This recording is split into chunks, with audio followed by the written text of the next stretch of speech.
So I guess I'll start with three essential soundtrack albums from your collection. There's so many different kinds of soundtracks. There's instrumental soundtracks, some that combine pop songs, some that have the dialogue from the movie, some that are reimagining, although I don't believe any of us have reimagined soundtracks. The biggest problem for me is I have so many top shelf soundtracks. I'm going to show some of the images. So what I picked are three that essentially desert island discs.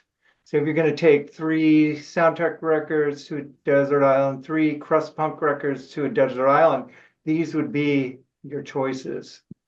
My first selection, or soundtracks you can't live without, is The Hired Hand, which is a Peter Fonda film from the 60s, not very popular film. Didn't you have something about Peter Fonda in Oh your? yeah, well, I had the Zip Code Rapists sort of theme EP uh devoted to Mr. Fonda. Small This, world. this is not a great film, but it is a cowboy returns to his wife after 7 year drama. And it's experimental naturalistic film, so it's really slow and boring. But the soundtrack is essential because Bruce Langford put this together himself, playing dulcimer, banjo, slide guitar, organ. And Bruce Langford was a session player for early folk artists and early 60s artists that Bob Dylan actually was inspired to write the song Mr. Tambourine Man about Bruce Langford. Anyway, it's beautiful, it's naturalistic, it's minimal. It really plays up just the combination of the dulcimer, the organ, the banjo occasionally for beautiful effects. And it really has nailed the context of this wilderness themed movie. Hired Hand. Hired hand. I've never heard of it. Yeah, it's sort of off the beaten path. Next is The Conversation, which is an early Francis Ford Coppola movie with Hmm. Gene Hackman starring. Very pretty popular movie, actually. Great movie. Yeah. But the composer commissioned to make this was David Shire, and he mostly is solo piano pieces. They're around a theme, and they're more major in parts, and parts they're more minor. It sort of goes the gamut of emotions throughout on the same theme. So that's sort of a feat in itself, combining the major and minor scales. Very pensive. There's experimental parts where he puts effects on the piano and low electronic hums, dissonance. There's some sound collage, but it's basically an impeccable performance by David Shire. That's the conversation. And my first choice, this would go in order. So this would be the most perfect soundtrack Mm, in my mind that's a great record. is Paris, Texas, and the Wim Wenders film. Ry Cooder's commissioned do the soundtrack where he really plays up a very simple, restrained slide guitar. It's also got vocalization, spoken word from Harry Dean Stanton and Natasha Kinsky, so that's a nice change. It's atmospheric, experimental, but melodic throughout. And he ends the album with a cover of Dark Was the Night, Cold Was the Ground by Blind Willie Johnson. Probably the most defeated, earthy, primal Delta blues song that was ever written. That is a spooky fucking song. And it really nails the sound of the desert, being lost or wandering in the desert. So those are my three essential, can't live without soundtracks. So who wants to go next? So I can say, what do you got? Jazzbo. Jazzbo. Jazzbo. I don't know. Am I Jazzbo? All right. Well, what do I have indeed? First up, I've got Lucifer Rising, Bobby Beausoleil. So this is for a film by Kenneth Anger, the noted Satanist and director too, of course. Mr. Beausoleil is notorious in his own right because he was an early associate of the Manson clan, and to this day is in prison for a murder he committed with those fine folks. So anyway, but the music is actually kind of soaring new agey stuff that really is kind of uplifting. So go figure. Number two is Sitting Target by Stanley Myers. And I don't really know that much about him or the film, although I did manage to see it a few years ago.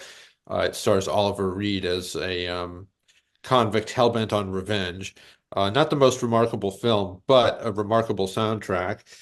Made available most recently by the fine folks at Finders Keepers, which really you can safely pick up anything they put out, and you won't feel you've wasted your time or money. Anyway, Sitting Target is kind of like it's very minimalistic, the basic theme that everything is structured around, but it's kind of like if you took Bernard Herrmann's famous bit from Psycho in the shower scene and turned it into a whole piece of music, it would kind of, but slowed it down a lot. It would kind of be like this.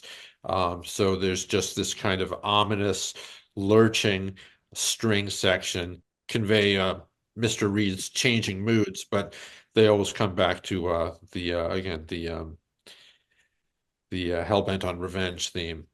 So that gets a big thumbs up from me. And last but not least, we've got the most interestingly shaped record I have. So if you look at this kind of weird orifice here, it'll flap open to reveal the liner notes for the record. And this is the soundtrack to the movie Andromeda Strain, based on the Michael Crichton novel. That is And, so cool. and the record is cool too, because it, as you can see, is shaped like a hexagon. So a real needle destroyer there if you use your sort of automatic functions on a record player. But it's a sort of minimalistic microbial electronic jazz. Jazz in the most in the broadest sense of the term, because the composer Gilles Millet is in fact a jazz musician. But this here the instrumentation is pretty much all electronic, and it's very atmospheric and creepy, I would say. So that is my third pick. First pick, Goblins, Suspiria soundtrack, a classic, the movie and the soundtrack, really. Although this is a little bit of a bait and switch, because, and I'm sure this is a minority opinion, but I actually sort of prefer this re-recording by, Goblin is one of these bands that has split into warring halves, and like in any given year, you can go to see two different versions of Goblin play in Berkeley or whatever. But this is Claudio Simonetti's version, and he re-recorded these a few years ago. The Suspiria soundtrack, and these tracks are. This record is much more of like just a prog record. There isn't much about it that feels particularly like a soundtrack. Which is quite different from the original. But I kind of prefer this. I like them as full on like rock songs a little bit better. I picked this up used from Amoeba, I don't know, last year or something, and they wanted to make sure everybody understood not original recording, re-recorded. So that was important to them.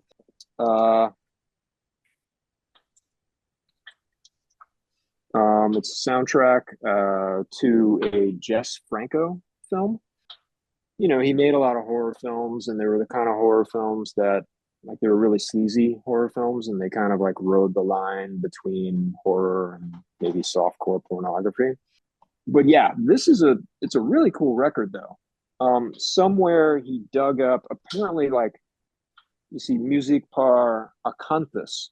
There's nothing known about this group that made the music on this record. I read that apparently they were like a few like Belgian teenagers or something like that.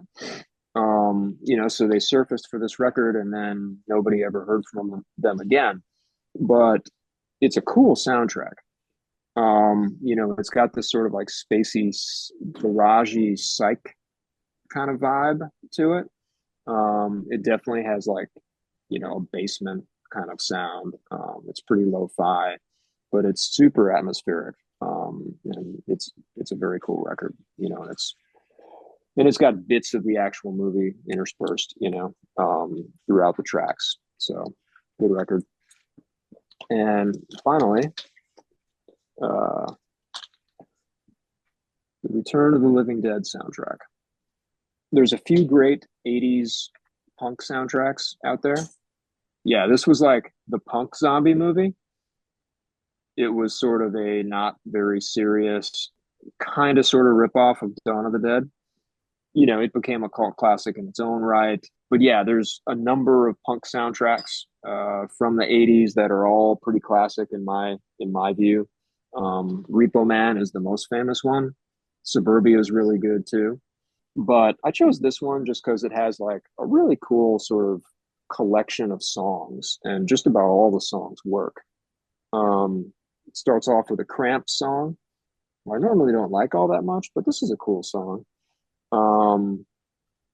There's a 45 Graves song, and it's their song Party Time, which it's weird. It's almost like it's got sort of a metal vibe. It's different than the one that was on, you know, than their album version of the same song. It kind of reminds me of that Beastie Boys "Fight for Your Right to Party" song, you know, with the guitars, one of the guitars from Slayer on it. Anyway, it's a good song. There's a great TSOL song. TSOL did some of their best work on soundtracks for whatever reason. They got a couple of great songs on the Suburbia soundtrack.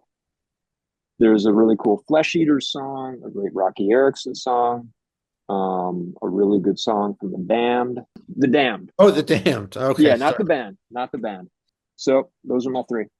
I said Captain. I said what? Say captain, say what? I said, Captain. I said, what? Say, Captain, say what?